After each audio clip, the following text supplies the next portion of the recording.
L'Égypte, c'est un État très jeune avec un grand taux de la population qui sont les jeunes.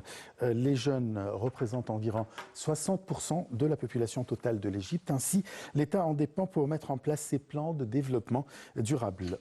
Étant complètement convaincu de l'importance du rôle de la jeunesse dans la société, le président de la République accorde la priorité depuis sa prise de fonction en 2014 à l'autonomisation économique et sociale des jeunes. Reportage.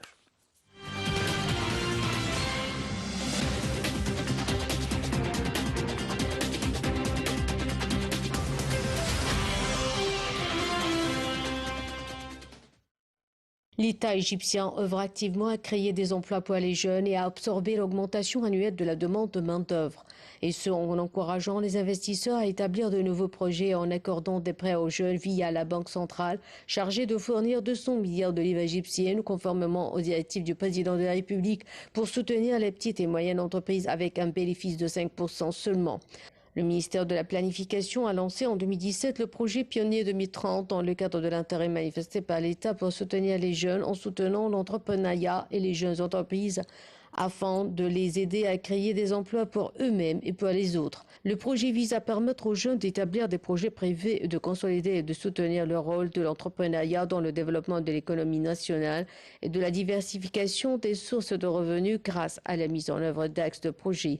Le projet fournit également une gamme de services tels que les bourses et les masters pour approfondir l'esprit d'entreprise, soutenir et créer des incubateurs d'entreprises pour les entreprises émergentes qui proposent de nouvelles idées sur le marché du travail.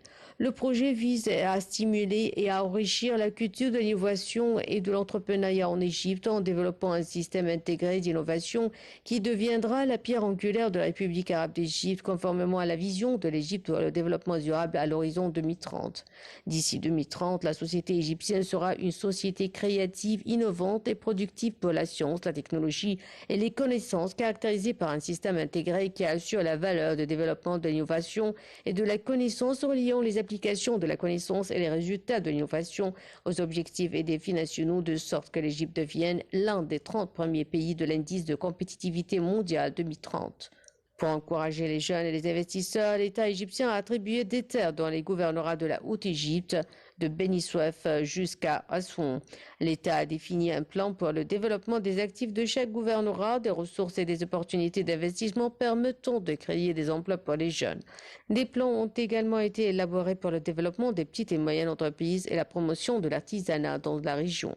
Un autre projet de l'Organisation des Nations Unies pour le développement industriel en coopération avec le ministère du Commerce et de l'Industrie, l'Autorité du développement industriel et le gouvernorat de Luxor, financé par le gouvernement japonais, a été lancé en Haute-Égypte dans le but de diversifier les moyens de relancer l'économie, de développer le secteur industriel et de créer de nouvelles opportunités d'emploi pour les jeunes. Dans le cadre de l'autonomisation sociale des jeunes, le président Abdel Fattah al-Sisi a insisté sur la nécessité que chaque jeune homme qui a déjà présenté une demande dans le projet de logement social doit recevoir un appartement. Plus de 417 000 unités d'habitation dans le cadre du projet de logement social ont été construites avec un coût de 51 milliards de livres égyptiennes et 194 000 nouvelles unités sont en construction avec un coût de 37 milliards de livres égyptiennes.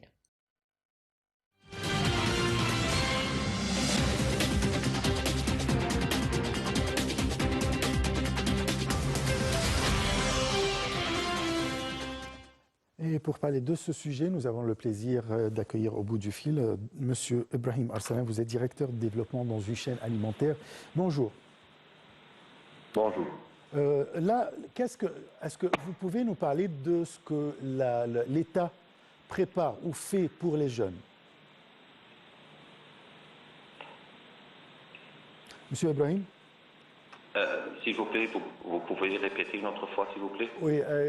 Quels sont les efforts déployés par l'État pour soutenir les jeunes?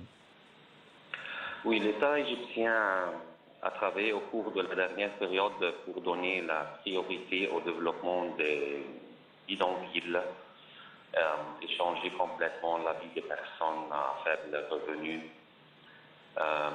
et a adopté une stratégie pour se débarrasser des zones dangereuses Et aussi, je veux ajouter qu'en moins de 6 ans, surtout depuis que le président a pris la tête du pays, le Fonds de développement des zones informelles du ministère du Logement a pu mettre en place près de 242 000 logements pour les habitants des bidonvilles.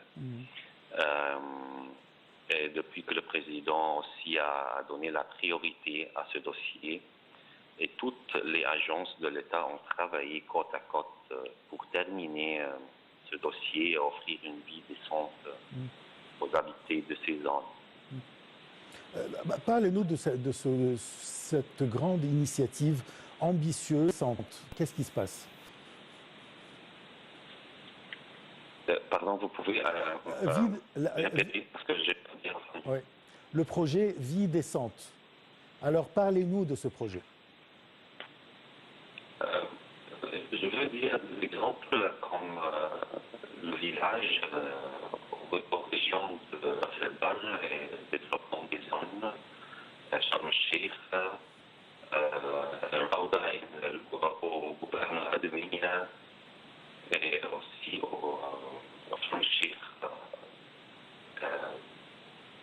par exemple Raouda au Sheikh Shahed.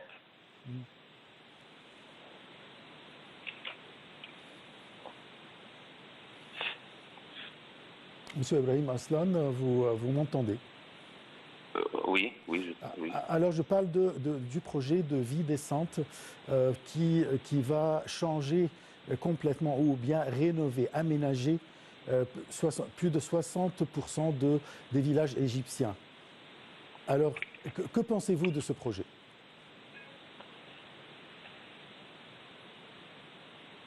Apparemment, il y a un problème de communication.